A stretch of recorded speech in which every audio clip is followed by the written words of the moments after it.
다 같이 묵도하심으로 2020년 10월 11일 주일 예배를 시작하겠습니다.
여호와는 나의 목자시니 내게 부족함이 없으리로다.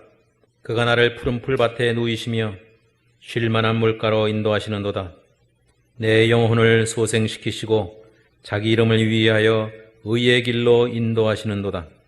내가 사망의 음침한 골짜기로 다닐지라도 해를 두려워하지 않을 것은 주께서 나와 함께 하심이라. 주의 지팡이와 막대기가 나를 안위하시나이다. 주께서 내 원수의 목전에서 내게 상을 차려주시고 기름을 내 머리에 부으셨으니 내 잔이 넘치나이다. 내 평생의 선하심과 인자하심이 반드시 나를 따르리니 내가 여호와의 집에 영원히 살리로다. 저를 사랑하신 하나님 아버지, 오늘도 하나님 앞에 저희들이 머리를 조아립니다. 각자의 처소에서 드리는 예배지만은 저희가 신령과 진정으로 주님만을 바라볼 수 있도록 주님 복 내려 주옵소서. 예수님의 이름으로 기도합니다. 아멘. 다 같이 일어나셔서 찬송가 23장 부르겠습니다.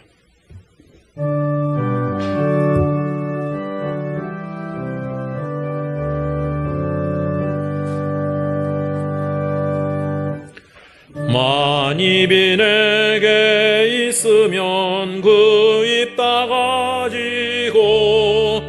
내 구주 주시는 종을 늘 찬송하겠네. 내 은혜로신 하나님 날 도와주시고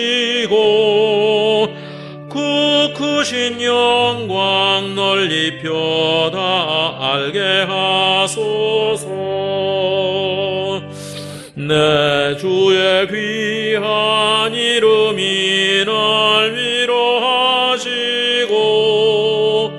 이 귀의 음악 같으니 참 희락되도다.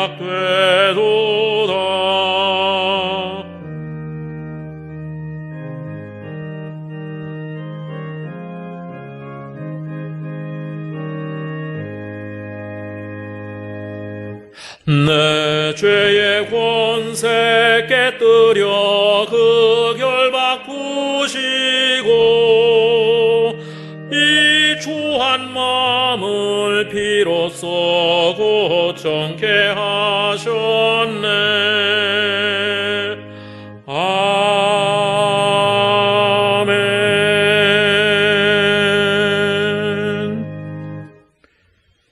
지나간 한 주간의 삶을 돌아보며 하나님 앞에 참회의 기도를 통성으로 잠시 드리겠습니다.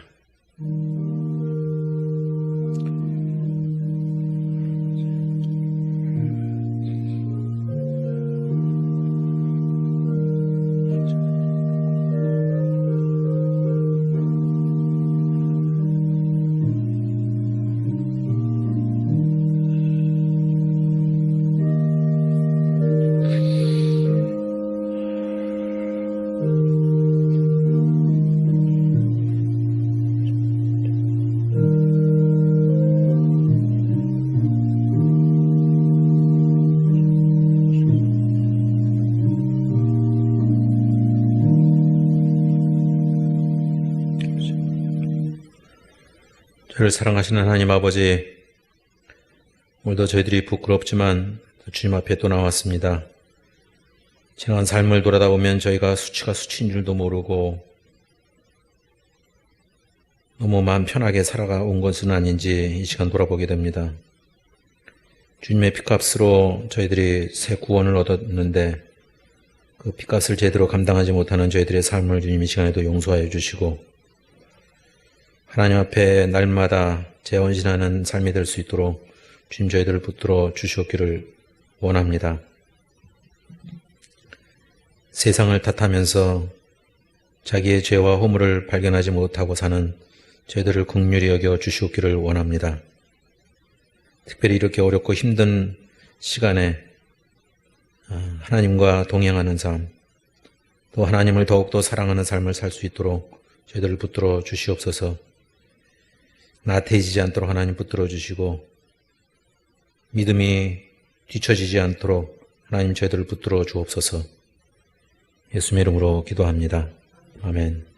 전능하사 천지를 만드신 하나님 아버지를 내가 믿사오며 그 외아들 우리 주 예수 그리스도를 믿사오니 이는 성령으로 잉태하사 동정녀 마리아에게 나시고 본디오 빌라도에게 고난을 받으사 십자가에 못 박혀 죽으시고 장사한 지 사흘 만에 죽은 자 가운데서 다시 살아나시며 하늘에 오르사 전능하신 하나님 우편에 앉아 계시다가 저리로서 사한 자와 죽은 자를 심판하러 오시리라. 성령을 믿사오며 거룩한 공회와 성도가 서로 교통하는 것과 죄를 사하여 주시는 것과 몸이 다시 사는 것과 영원히 사는 것을 믿사옵나이다. 아멘. 앉아서 528장 찬송 부르겠습니다.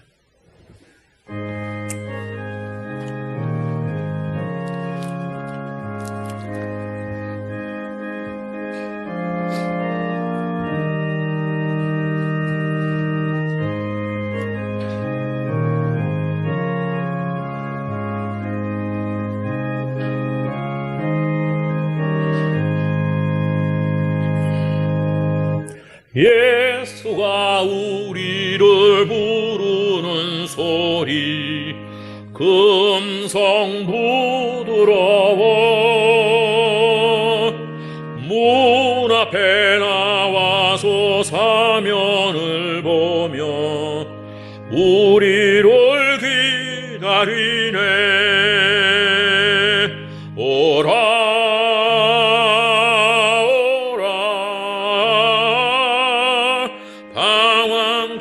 말고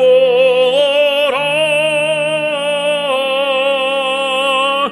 죄 있는 자들아 이리로 오라. 주 예수 앞에 오라. 간절히 오라고 부르실 때에 우리는 지체하랴. 주님의 은혜를 왜 아니 받고 못 들은 채 하려나. 오라 오라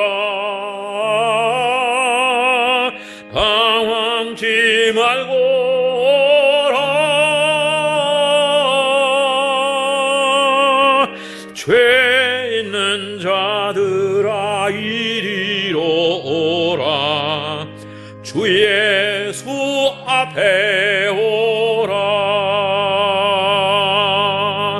세월이 살같이 빠르게 지나 쾌락이 끝이 나고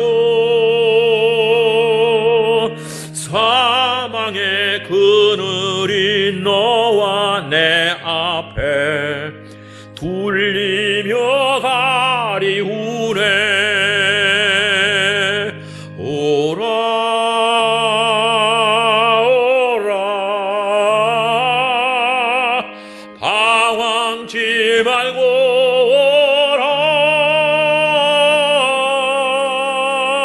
오라. 죄 있는 자들아 이리로 오라. 주 예수 앞에 오라. 우리를 위하여 예비해 두신 영원한 한 집이 있어 죄 많은 세상을 떠나게 될 때 영접해 주시겠네. 오라 오라 방황치 말고 오라. 죄 있는 자들아 이리로 오라. 주 예수 앞에 오라.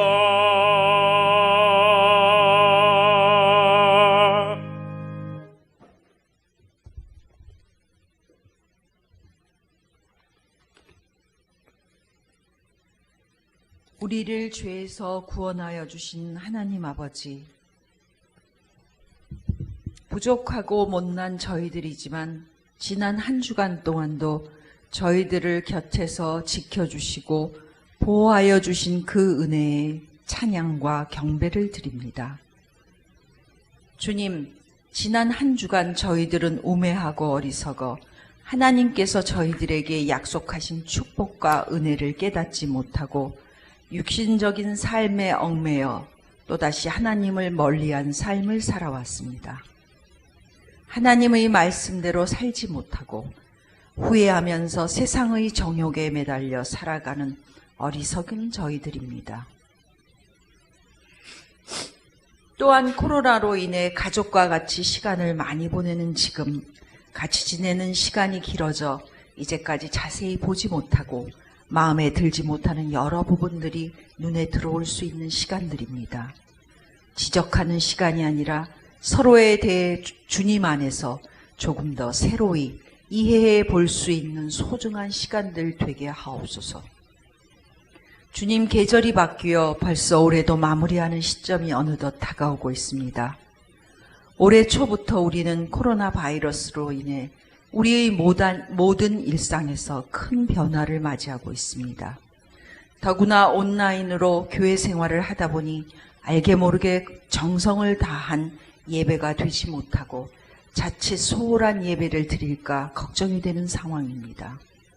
하루빨리 코로나 사태가 종식되어 일상으로 복귀될 수 있기를 간절히 기도드립니다.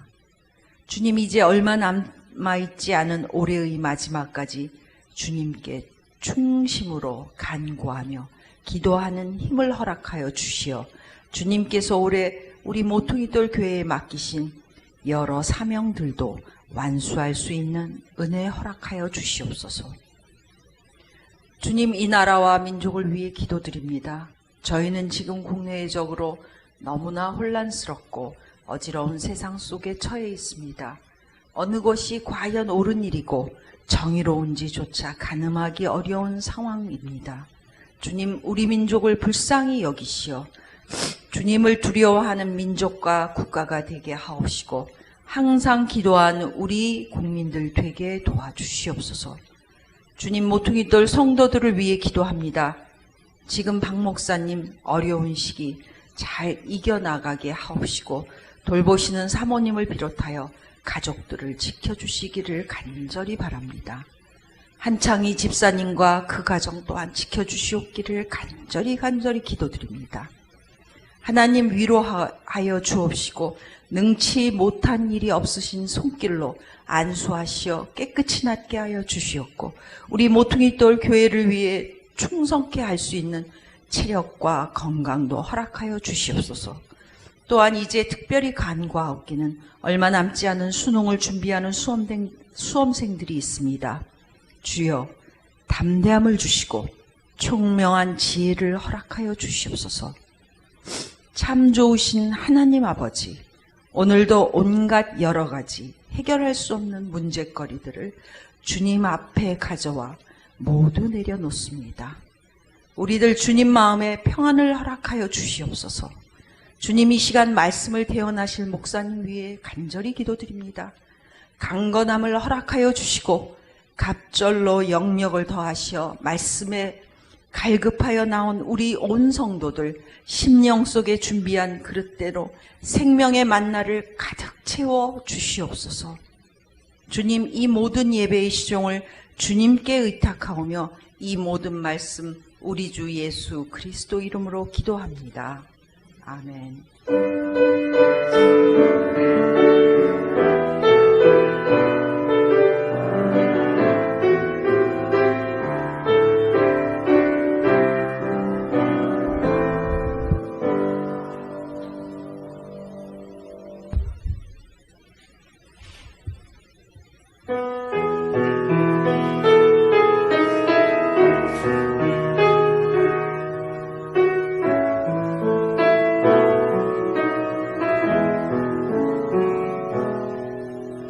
나의 주 나의 하나님이여 주를 경배합니다. 주 사랑하는 나의 마음을 주께서 아시나이다.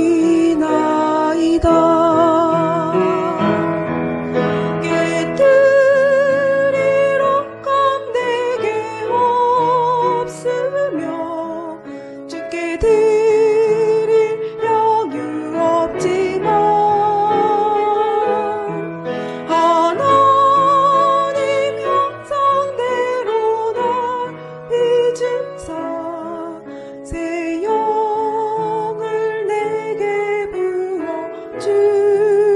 부어주소서. 나의 주 나의 하나님이여 주를 경배합니다. 주 사랑하는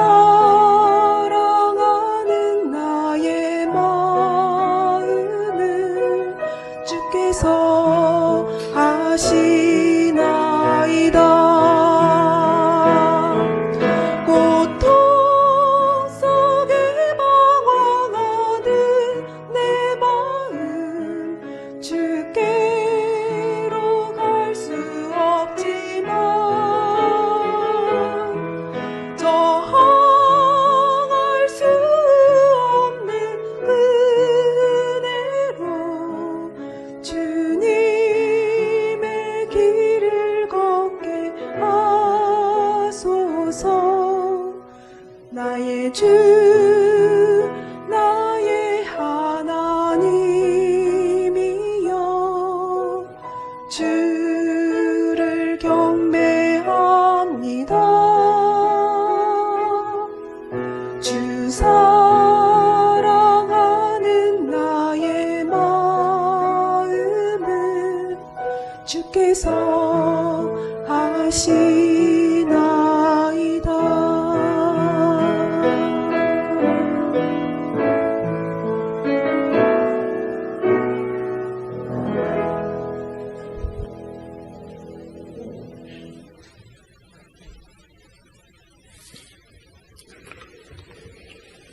오늘 들으실 하나님의 말씀은 신약성경 로마서 1장 18절부터 32절까지입니다.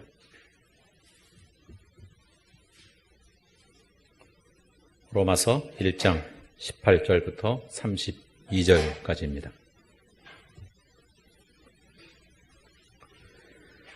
하나님의 진노가 불의로 진리를 막는 사람들의 모든 경건하지 않음과 불의에 대하여 하늘로부터 나타나나니 이는 하나님을 알만한 것이 그들 속에 보임이라. 하나님께서 이를 그들에게 보이셨느니라. 창세로부터 그의 보이지 아니하는 것들 곧 그의 영원하신 능력과 신성이 그가 만드신 만물에 분명히 보여 알려졌나니 그러므로 그들이 핑계하지 못할지니라. 하나님을 알되 하나님을 영화롭게도 아니하며 감사하지도 아니하고 오히려 그 생각이 허망하여 주며 미련한 마음이 어두워졌나니 스스로 지혜 있다 하나 어리석게 되어 썩어지지 아니하는 하나님의 영광을 썩어질 사람과 새와 짐승과 기어다니는 동물 모양의 우상으로 바꾸었느니라.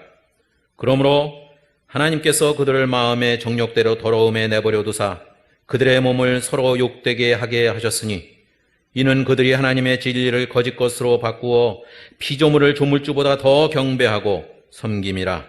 주는 곧 영원히 찬송할 이시로다. 아멘.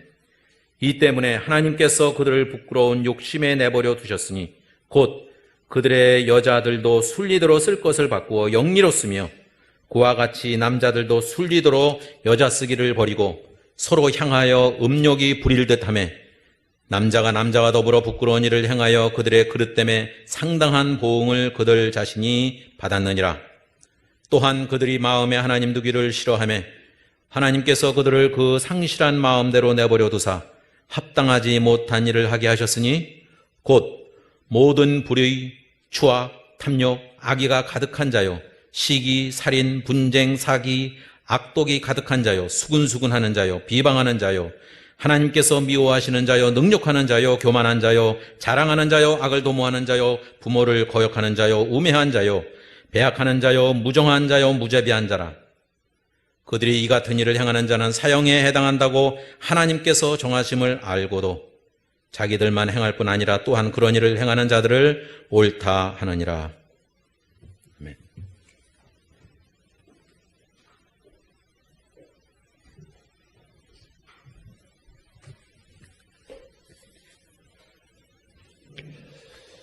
우리 로마서 1장 앞부분에서 바울이 복음에 대한 이야기를 했죠. 복음은 아들에 관한 것이고 그 아들을 믿을 때에 하나님께서 의로 여기신다 하는 것이 로마서 1장 앞부분의 내용이었습니다. 자, 이제 그 다음을 저희가 볼 텐데 오늘 본문 1장 18절부터 마지막 32절까지는 하나님의 진노에 대해서 말씀하고 있어요. 하나님의 진노는 하나님의 의로부터 나옵니다. 의로우신 하나님은 반드시 진노하시게 돼 있다. 의롭지 않은 자가 진노를 하면 그는 성격이 나쁘고 성질이 나쁜 거죠. 그렇지만 의로운 자가 진노할 때는 마땅한 이유가 있고 그 진노는 정당하다. 우리가 그렇게 말할 수 있습니다. 로마서 처음 부분에서 하나님의 진노와 죄에 대해서 이제 얘기가 나올 텐데 여러분 그렇다고 로마서가 진노의 서신이다 그렇게 오해하시면 안 됩니다. 사랑이란 단어가 가장 많이 나오는 것이 요한복음이고 그 다음에 요한 1서죠. 그리고 세 번째로 사랑이란 단어가 많이 나오는 것이 로마서입니다. 24번이나 나와요. 그러니까 로마서가 뒷부분에서 하나님의 사랑을 얘기하는데 그 얘기를 하기 전에 먼저 하나님의 진노와 죄에 대해 언급하는 이유는 하나님의 사랑과 은혜를 말하기 전에 반드시 인간의 죄와 이로 인한 하나님의 진노를 말하지 않을 수 없기 때문입니다. 하나님이 사랑이실 뿐 아니라 공의의 하나님이시기 때문에 죄에 대해서 진노하시고, 그래서 진노하신 하나님은 지극히 성경적인 이야기죠. 그 라비 제커라이어스라는 인도 출신의 유명한 기독교 변증가가 있습니다. C.S. 루이스 이후 가장 뛰어난 기독 변증가라는 이야기를 듣는 분인데 그분의 책이 우리나라에도 한 10여 권이 번역이 돼 있어요. 제가 얼마 전 유튜브에서 이 제커라이어스와 다른 목사님들이 좌담회를 하는 것을 이렇게 본 적이 있는데 그 목사님들 간의 대화 중에 미국에서 가장 큰 교회 목사님, 우리나라에도 그 사람의 책이 베스트셀러가 됐었죠. 유명했던 목사님인데 그분이 한 얘기, 미국에서 제일 큰 교회 목사님이 한 얘기입니다. 그가 이런 얘기를 했다는 거예요. 설교 중에, TV 설교에서. 여러분이 누구인지는 상관이 없습니다. 무슨 일을 했든 상관이 없습니다. 하나님은 당신에게 화내지 않으십니다. God is not angry. 하나님은 angry, 화내지 않으십니다. 그걸 미국에서 제일 큰 교회 목사님이 얘기한 거죠. 당신이 누구이든 상관없고 무슨 짓을 해도 하나님은 여러분에게 화를 내지 않습니다. 과연 그럴까? 하나님 angry, 진노하지 않으면 누가 무슨 짓을 해도 진노하지 않으면 예수 그리스도가 무슨 필요가 있겠습니까? 그가 왜 이 땅에 왔겠어요? 십자가가 왜 필요하겠습니까? 그 목사님들이 그 부분을 비판하는 거였죠. 복음의 시작은 하나님의 진노에서부터 이야기를 풀어나가야 돼요. 이 진노를 어떻게 막을 수 있을까? 현실은 우리가 죄를 졌고 하나님 앞에 망할 수밖에 없는 존재가 이미 되었는데, 그래서 하나님은 의로우시기 때문에 반드시 진노하시는데 이 부분을 어떻게 해결해야만 할까? 이게 사실은 복음의 출발에 놓여야 될 얘기죠. 하나님이 누구에게 진노하시는가에 대해서 오늘 본문 첫 번째 18절이 이렇게 말해요. 하나님의 진노가 불의로 진리를 막는 사람들의 모든 경건치 않음과 불의에 대해서 하늘로부터 나타나나니, 하나님의 진노는 두 가지에 대해 나타나죠. 하나는 경건치 않음, 또 하나는 불의. 모든 경건치 않음, 이 경건치 않음은요 종교적인 거고요, 불의하다는 것은 도덕적인 거예요. 경건하지 않다는 것은 또 하나님과 관계된 거예요. 하나님에 대해서 반대하는 거고, 불의는 도덕적으로 하지 말아야 할 것을 행하는 겁니다. 그러니까 다시 말하면 인간의 죄가 두 종류예요. 하나는 하나님에 대적하고 하나님을 반대하고 하나님의 존재를 믿지 않고 하는 그러한 죄, 이게 불경건이죠. 경건치 않음. 또 다른 죄는 세상에서 악한 삶을 사는 겁니다. 더럽고 못된 짓을 하며 사는 거예요. 이게 두 가지 죄. 이 두 번째 것이 불의죠. 하나님이 공의로우시기 때문에 이러한 경건치 않은 모든 종류의 경건치 않음과 불의에 대해서 진노하신다. 근데 그 진노가 오늘 18절을 보시면 하나님의 진노가 하늘로부터 나타난다. 하나님의 진노가 하늘로부터 나타난다 하는 것은 눈에 보인다, 그 얘기죠. 하나님의 진노가 눈에 보인다. 하나님이 진노하시는 것은 마음속에서 하시는 것이 하늘로부터 땅으로 나타났다. 그것은 뭡니까? 심판입니다. 하나님의 심판이에요. 말 안 듣는 아이에게 부모가 분노하게 되면 그 다음에 매로 나타나잖아요. 매는 눈에 보이잖아요. 하나님의 진노가 하늘로부터 나타난다. 하나님의 심판이에요. 의로우신 하나님은 죄에 대해서 진노하시는 하나님이 되고, 진노하시는 하나님은 심판하시는 하나님입니다. 의로움은 진노로, 진노는 심판으로 나타나는 거죠. 우리가 큐티하고 있는 예레미야서를 보면 하나님이 북이스라엘과 남유다의 죄악에 대해서 오래전부터 진노하고 계셨어요. 우상 숭배가 한 해를 한 게 아니잖아요. 엄청난 긴 기간 동안에 우상 숭배를 하니까 진노하셨지만, 그 진노가 하늘로부터 땅에 나타나는 것은 예루살렘 성이 무너지고 예루살렘 성전이 회파될 때, 즉 하나님의 심판 때에 그 진노가 나타난 겁니다. 하나님이 진노하시는 것과 하나님의 심판하시는 것에서는 시차가 있어요. 어느 정도의 시간이 지나면 그 진노는 심판으로 나타난다. 오늘 본문의 구절이 길죠, 좀. 18절에서 32절인데요. 이 전체 내용은요, 하나님의 진노에 대한 말씀인데, 구조가 어떻게 되어 있냐면, 이 오늘 본문의 구조가 하나님이 진노하시는 거, 진노의 심판을 하시고, 그 다음에는 그 진노하시는 이유를 얘기하고 있어요. 진노와 그 진노의 이유. 그래서 오늘 18절에서 20절이 전체 내용의 핵심입니다. 그래서 그 하나님의 진노와 이유를 말씀하고 있죠. 하나님의 진노가 불의로 진리를 막는 사람들의 모든 경건치 않음과 불의에 대하여 하늘로부터 나타나나니, 자, 하나님의 진노가 나타난 심판이에요. 이는, 그 이유를 말하고 있어요. 하나님의 진노가 나타나는 이유는 하나님을 알 만한 것들이 그들 속에 보이기 때문이다. 하나님의 진노, 이유. 이게 오늘 본문 전체의 루틴, 돌아가는 패턴입니다. 18절에서 20절이 기본적인 총론, 핵심 문구라면 나머지 21절에서 32절은요, 강론 같은 거로서 진노와 거기에 대해서 왜 진노하시는가를 구체적으로 설명하고 있습니다. 세 가지로 나눠 있는데 21절에서 마지막 32절까지 첫 번째는요. 첫 번째 하나님의 심판과 이유에 대한 첫 번째 내용은 21절에서 25절이에요. 자, 21절에서 23절은요.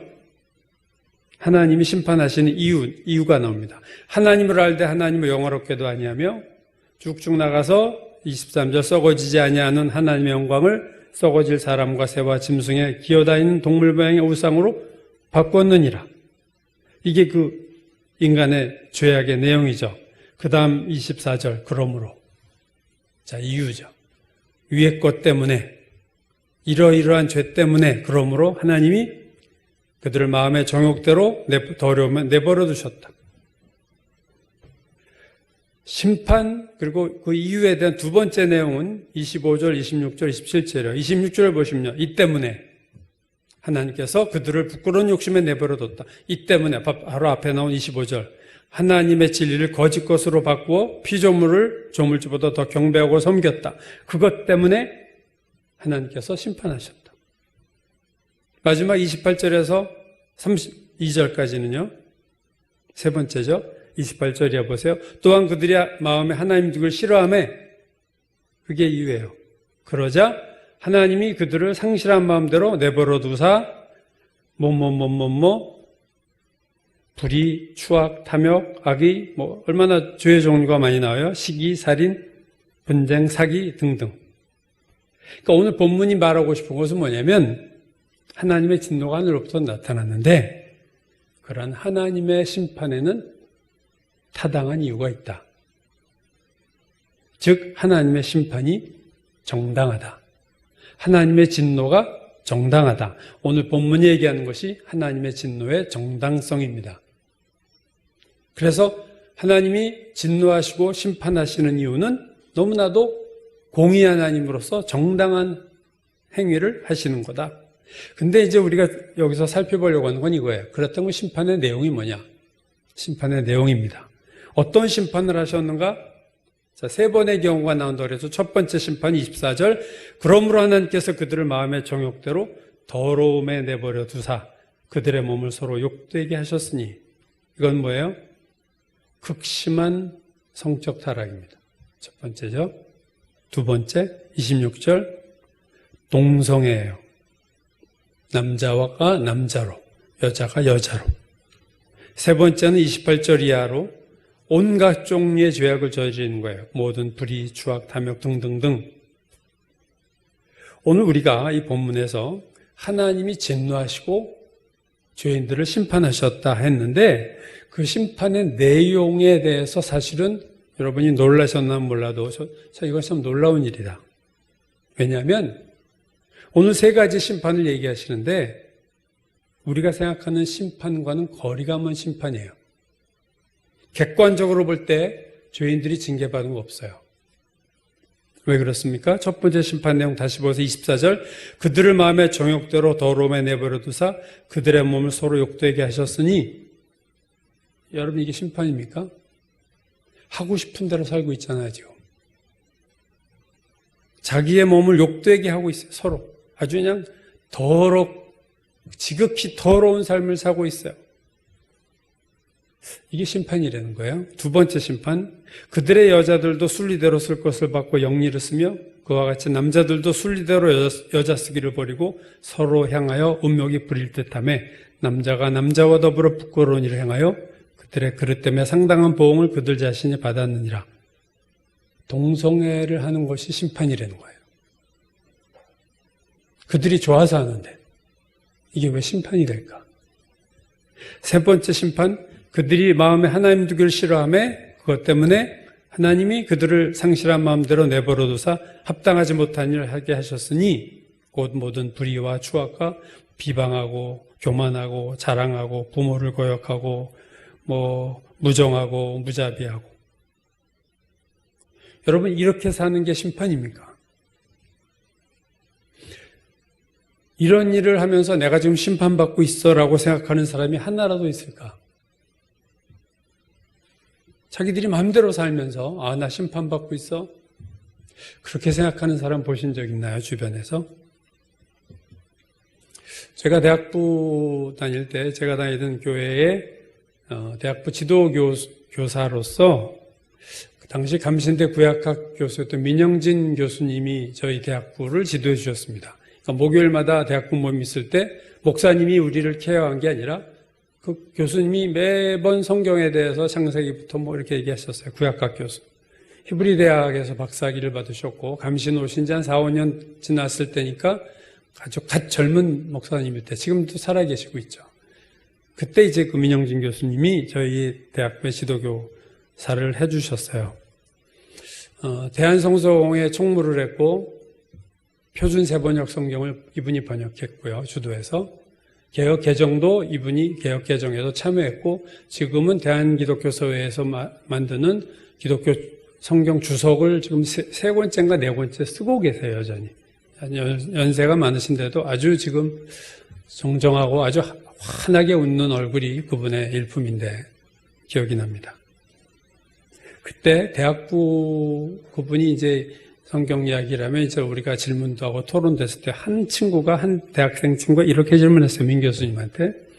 왜 하나님은 악하게 살고 부정으로 돈 많이 번 그런 자들을 그대로 둡니까? 그랬더니 그 민 교수님의 대답이 이거였습니다. 그들이 악하게 살고 부정으로 번 돈을 쓰는 것이 심판입니다.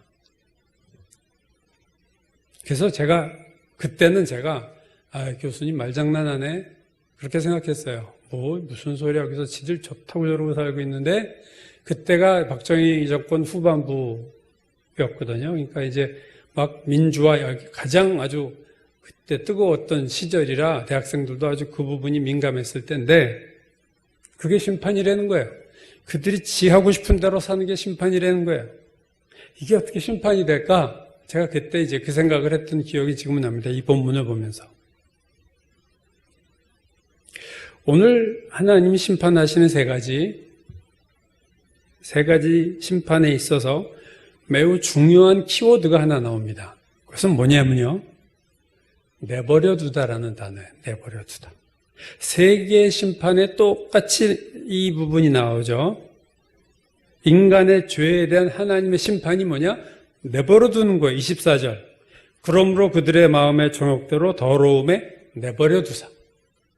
내버려 두셨어. 두 번째, 28절, 26절. 이 때문에 하나님께서 그들을 부끄러운 욕심에 내버려 두셨으니 또 내버려 두셨어요. 세 번째 28절. 또한 그들이 마음에 하나님 두기를 싫어하며 하나님께서 그들을 그 상실한 마음대로 내버려 두사. 아까 제가 오늘 본문 전체 구조가 심판과 그 이유라고 얘기했죠. 어떤 이유 때문에 하나님이 심판하셨다. 근데 그 심판하신다고 할 때 세 번 모두 하나님이 내버려 두셨다. 이게 심판이에요. 내버려 두면요. 얼씨구나 좋다고 죄질 텐데. 하나님이 나를 아무 건드리지 않아? 할렐루야 하고 죄 짓지 않겠어요? 이 내버려 둔다라고는 헬라어 단어를 보면요. 앞에 접두사가 붙어 있어요. 그것은 파라라는 헬라어인데 영어로 말하면 사이드, 옆이라는 뜻이에요. 파라. 우리가 여러분 요한복음 얘기할 때 예수께서 성령을 보혜사라고 말하는 구절이 요한복음에 나오죠. 여러 번 나오는데 그 보혜사라는 헬라어가 파라클레토스라고 하는데 보혜사 앞에도 파라라는 접두어가 붙어 있어요. 파라클레토스. 그 말은 뭐냐면 보혜사의 의미가 우리 옆에서, 우리 사이드에서 우리를 위로하는 분이다. 보혜사가 뭐냐? 파라클레토스. 우리 옆에서 우리를 돕는 분이다. 헬퍼다.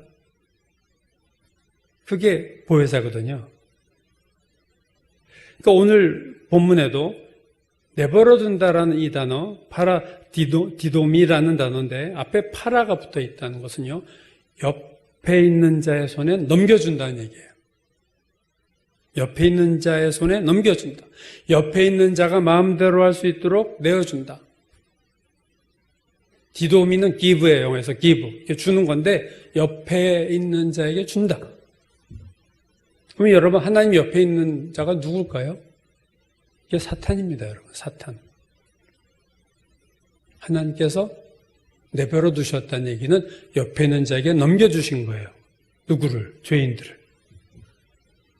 옆에 있는 자가 누구야? 사탄에게. 그러니까 니들이 마음대로 해. 욥기 1장을 보면 하나님이 사탄에게 욥에 대한 얘기를 해요. 욥처럼 온전하고 하나님을 경외하고 악에서 떠난 자가 없단다. 그랬더니 사탄이 옆에서 삐딱하게 얘기하죠. 욥이 괜히 하나님께 순종합니까?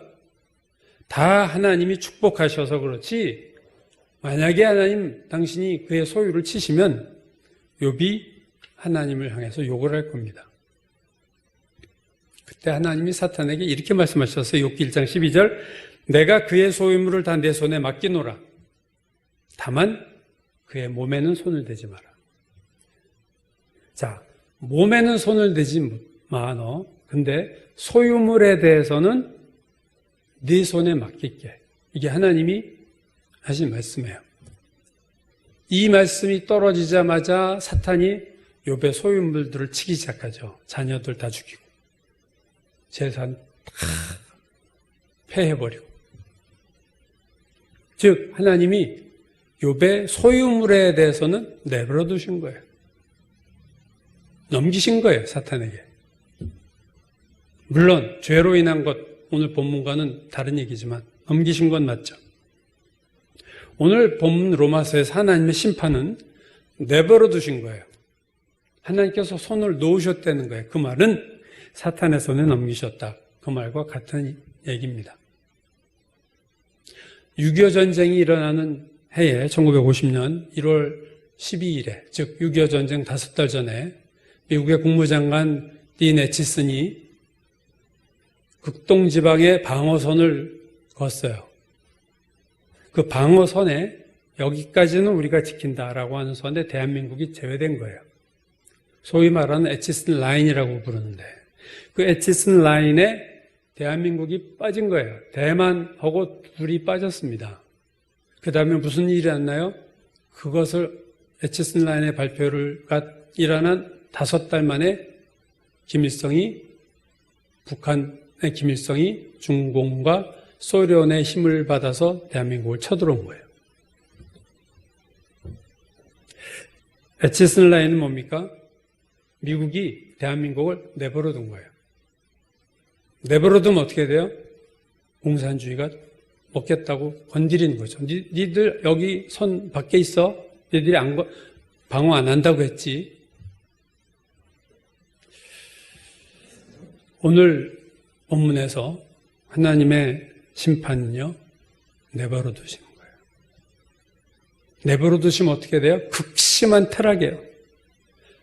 동성애는 결국 성적 타락의 종점인데, 동성애까지 가는 거죠. 내버려 두니까. 그들이 자유롭게 산 것 같아요.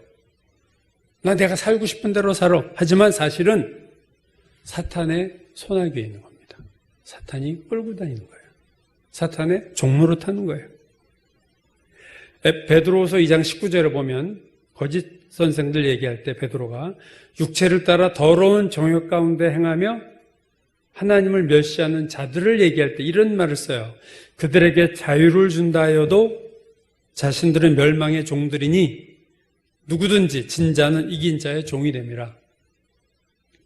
자기들은 마음대로 산다고 자유를 만끽한다고 착각하지만 그거는 마귀의 노예가 된 거예요. 마귀의 손아귀에 넘어간 거예요. 하나님이 손을 놓으시는 순간 마귀가 그 자를 채갈 수밖에 없어요. 옆에 있는 자에게 넘겨준다. 옆에 있는 자의 권세에 내어준다. 이게 오늘 3번이나 나오는 이 단어의 원래 본래적인 의미예요. 인간이 죄를 어느 정도 계속해서 짓고 어느 라인을 넘으면 하나님이 내버려 두세요. 그러면 그는 아주 가장 악한 죄를 향해 달려가고, 그 말은 지금 마귀에게 끌려다니고 마귀에게 종로로 탄다는 얘기입니다. 여러분, 그러므로 가장 큰 축복이 뭐냐면요, 하나님이 붙잡으시는 거예요. 우리를. 내가 잘못할 때 내가 삐끗할 때 나를 붙잡아 주시는 게 정말로 축복입니다. 제가 몇 주 전인가요? 한두 달 됐나요? 아브라함 얘기를 한 적이 있어요. 하나님이 아브라함에게 내가 자녀를 줄게 라고 말씀하신 첫 번째 말씀하실 때가 아브라함이 75세 때 고향을 떠날 때였어요. 그때 86세가 됐는데도 하나님이 애를 안 주시니까 86세 아브라함이 이스마엘이라는 하갈이라는 그 여종을 통해서 애를 가졌어요. 인위적으로. 그러다가 이제 99세가 됐어요. 자, 75세 얘기했는데 99세가 됐으니까 24년, 거의 25년이 됐잖아요. 4반세기가 지났는데도 애가 없어. 근데 99세 때에 하나님이 아브라함에게 나타나십니다. 나타나셔서 내가 이제 아이를 너에게 줄게. 내년에 내가 아이를 낳을 거야. 그러자 하나님께 엎드려 있던 아브라함이 웃습니다. 웃어요. 100세인 내가 어떻게 자식을 낳아? 아내가 90세인데 어떻게 출산을 해? 이렇게 속으로 중얼중얼 하면서 엎드린 채로 웃었어요. 그러면서 뭐라고 얘기했냐면 하나님한테 하나님 이스마엘이나 건강하게 살게 해주세요. 뭘 또 새로 애를 주세요. 그냥 이스마엘이나 건강하게 해주세요. 그래서 하나님이 아브라함에게 얘기했어요. 아니다. 내년 이 시기쯤에 너희가 아들을 낳을 텐데 그 이름을 이삭이라고 해라. 이삭이 웃는다는 거거든요, 뜻이. 그리고 창세기에 보면 얼마 지나지 않으면 며칠인지 모르겠어요. 또 나타나셨어요.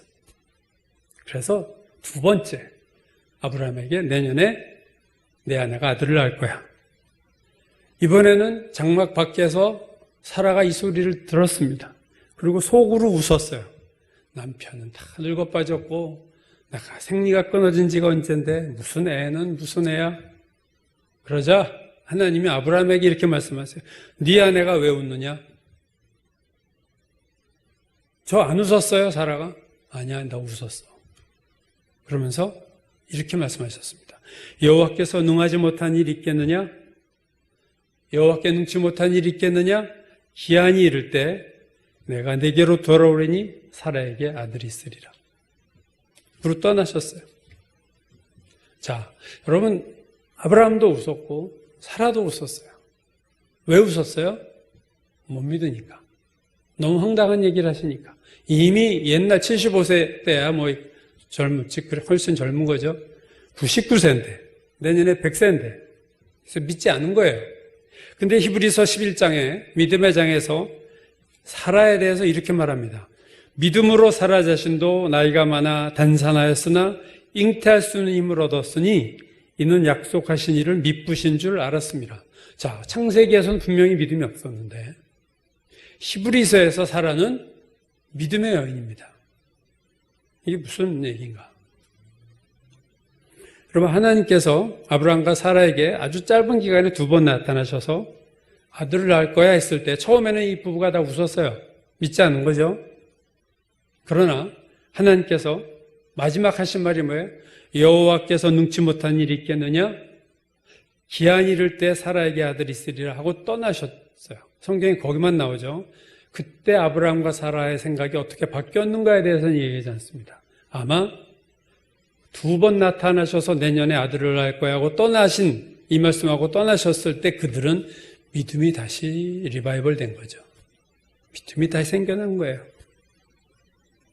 여러분이 한번 이렇게 생각해 보세요. 만약에 하나님이 아브라함이 99세 되었을 때 아브라함 부부에게 나타나지 않으셨으면 어떻게 됐을까? 그럼 그들이 안 믿었을 거예요. 그러면 이삭도 없습니다, 여러분.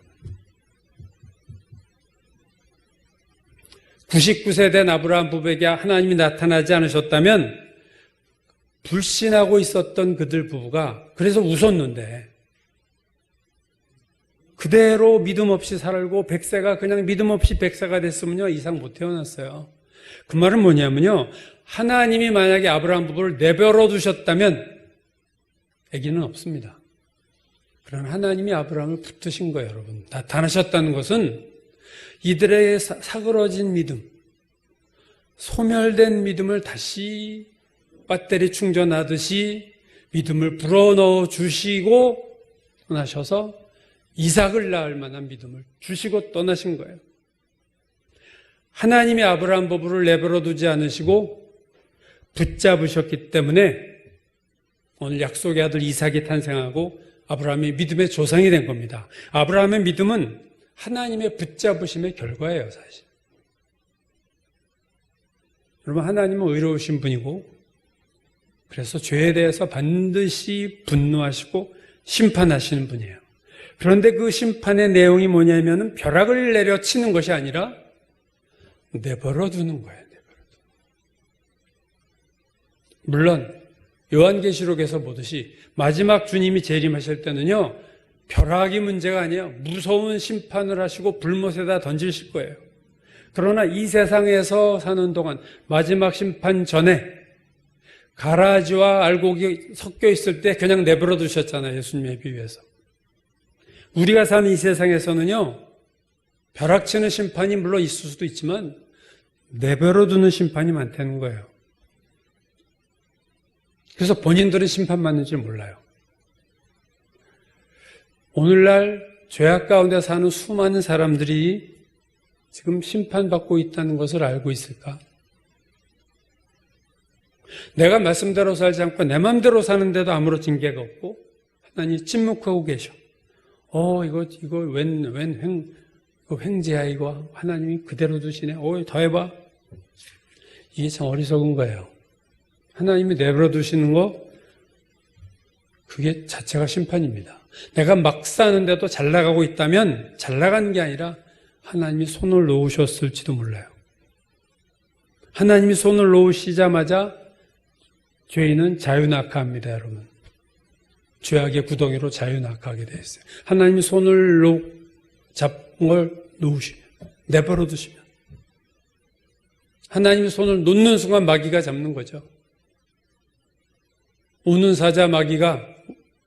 사자같이 마귀가 두루 다니며 삼킬 자를 찾느니, 베드로가 한 얘기죠. 하나님이 내버려 두신 자를 채가요. 그래서 타락의 극심한 지경으로 끌고 갑니다. 이 세상 쾌락으로, 이 세상 물질로, 내가 악하게 사는데 돈을 잘 계속 벌고 있어. 내가 이렇게 악하게 사는데 몸이 건강해. 여러분, 그게 축복입니까? 내버려 두신 거일 수 있어요. 히브리서 12장 5절 이하가 이렇게 말씀하고 있어요. 내 아들아, 주의 징계하심을 경히 여기지 말며 그에게 꾸지람을 받을 때 낙심하지 말라. 주께서 그 사랑하시는 자를 징계하시고 그가 받아들이는 아들마다 채찍질하심이라 하였으니 징계는 다 받는 것이오늘 너에게 없으면 사생자요 친아들이 아니니라. 여러분, 매 맞는 게 내버려둔 것보다 100배 1000배 난 거예요. 왜냐하면 매 맞는 거는 징계지만 내버려두는 거는 심판입니다. 매 맞는 거는 하나님의 자녀라는 증거지만 내버려두었다는 것은 너 내 자녀 아니야. 아니면 침묵에 지난 다음에 큰 매가 준비됐을 거예요. 그거 만약에 하나님의 자녀라면 조금 더 지나면 정말로 큰 매가 올 거예요.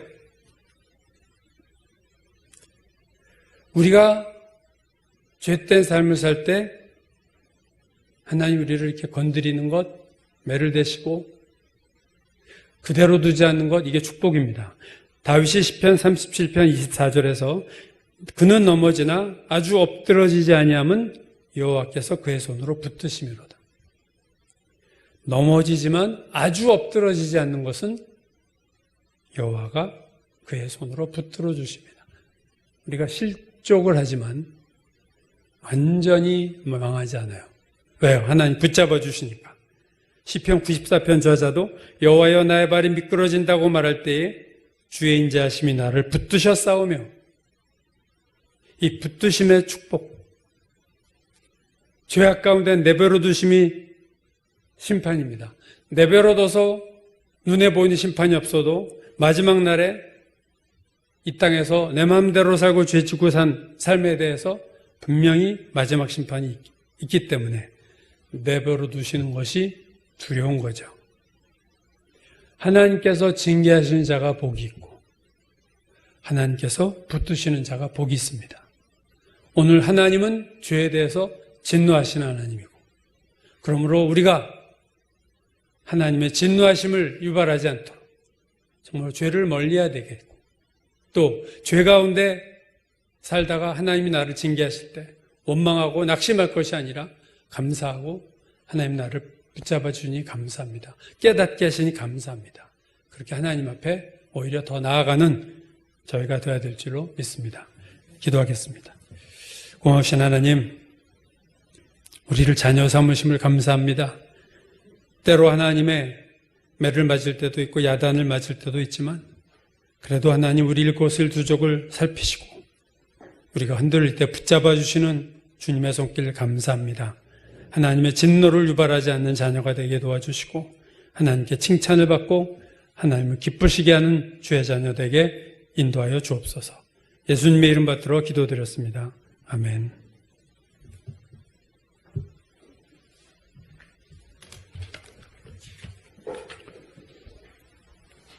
찬송가 374장 부르겠습니다.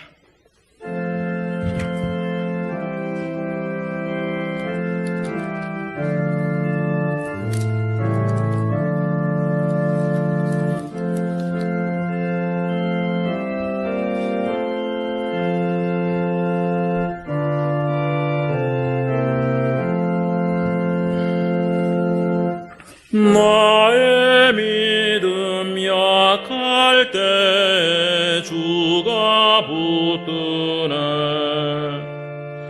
마귀 나를 꾀일 때 주가 붙드네.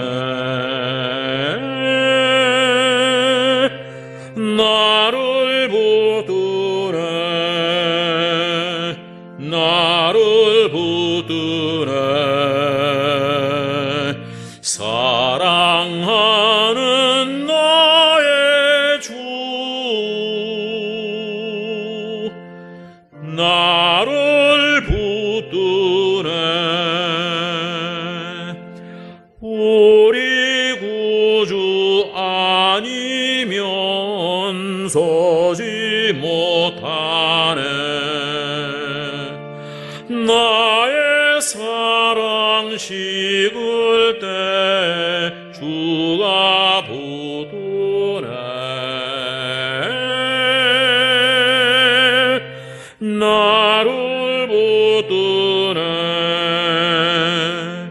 나를 붙드네. 사랑하는 나의 주,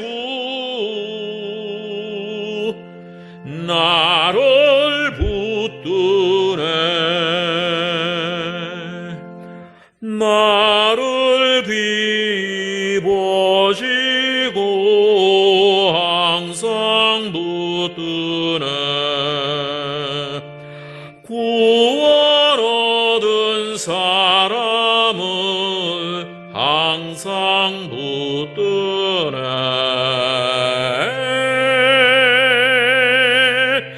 나를 붙드네. 나를 붙드네. 사랑하는 나의 주, 나를 붙드네. 나의 영혼 약할 때 주가 붙드네. 피를 흘려 샀으니 주가 붙드네. 나를 붙드네. 나를 붙드네. 사랑하는 나의 주, 나를 붙드네.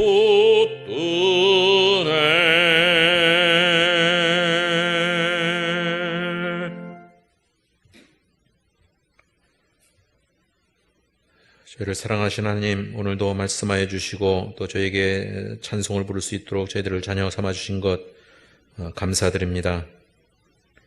저희들의 여러 가지 힘들고 어려운 삶 가운데서도 하나님께서 저희를 붙들어 주시기에 이 자리에 있는 줄로 믿습니다. 또한 이 시간 저희들이 정성을 모아서 하나님께 드리는 예물이 하나님 나라에 합당한 예물이 될 수 있도록 저희들의 마음을 주장하여 주시고 세상에 눈을 돌리기보다는 하나님 나라의 소망을 갖고 살아가는 저희 모두가 되도록 은혜를 더하여 주시옵소서. 또한 하나님의 물질이 이 땅에서 복음을 위해서 또 하나님의 교회를 위해서 잘 쓰임받을 수 있도록 주님 복 내려 주옵소서. 예수님의 이름으로 기도합니다. 아멘.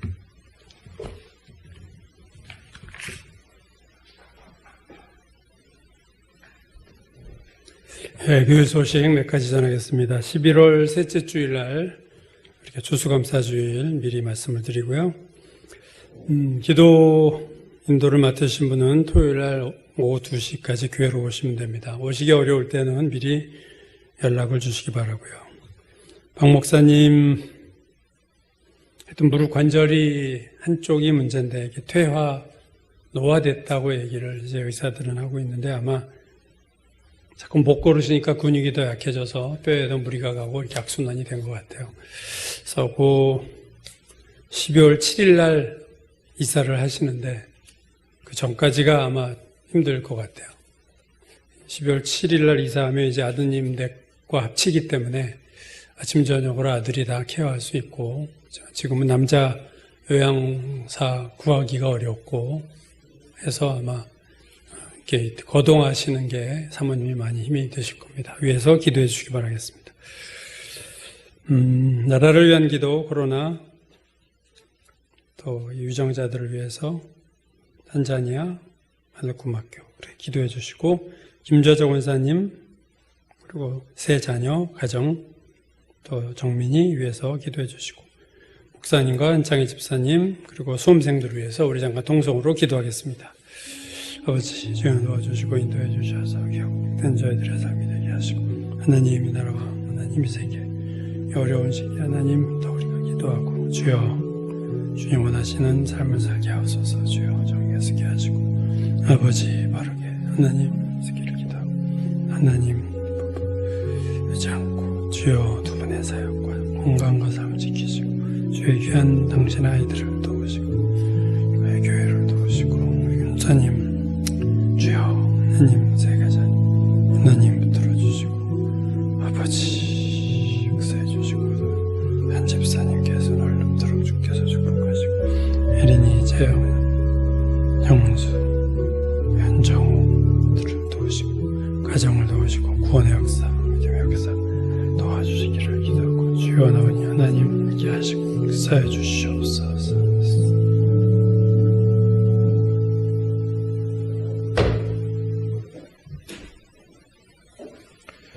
다 같이 일어나셔서 찬송가 433장 부르시고 축도함으로 예배를 마치겠습니다.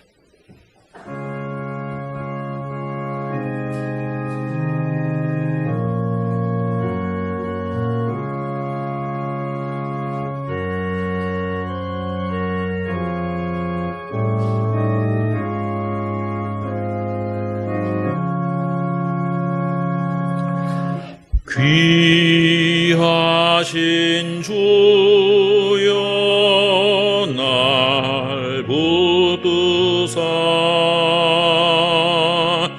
주께로 날마다 더 가까이 저 하늘 나라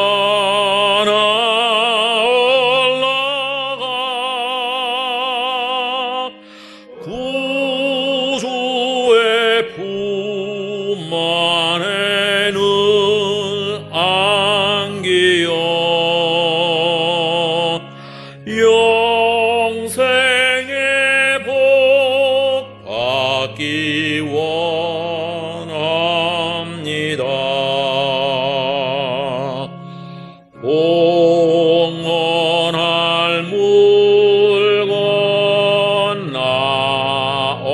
없어도 날마다 주께로 더 가까이 내 죄를 주께 다 고하니 주님의 보혈로 날 씻으사 눈보다 더 희게 하옵소서. 간악한 마귀 날 꾀어도 주 예수 앞으로 더 가까이 이 세상 속한 그 영신 또 추한 생각을 다 버리니 정결한 마음 내게 늘 주소서. 이 세상 내가 살 동안에 주께로 날마다 더 가까이 저 배는 천국 나 들어가 한없는 복락을 다 얻도록 풍성한 은혜를 주옵소서.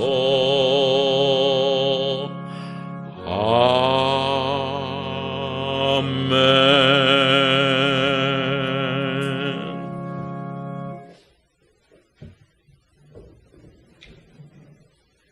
우리가 이 세상 살 동안 살면 살수록 주님께 더 가까이 가는 저희들 되기 원합니다. 더 멀어지지 말게 하시고 주 앞에 한 걸음 한 걸음 하루하루 나아가는 복된 발걸음 되게 축복하여 주옵소서. 주님, 저희가 머뭇머뭇할 때가 있고 뒷걸음질 칠 때가 있을지라도 주여 우리를 붙잡아 주시사 주께로 이끌어 주시옵소서. 이제는 우리 구주 예수 그리스도의 무한하신 은혜와 하나님의 지극하신 사랑과 성령이 함께 하시고 교제하심이 오늘 예배를 드리고 하나님께 붙잡힌 바 되고 하나님의 기쁨이 되고 하나님의 사랑을 받는 자녀가 되기를 원하는 모든 성도들 머리 위에 지금부터 영까지 함께 하시기를 간절히 축원하옵나이다. 아멘.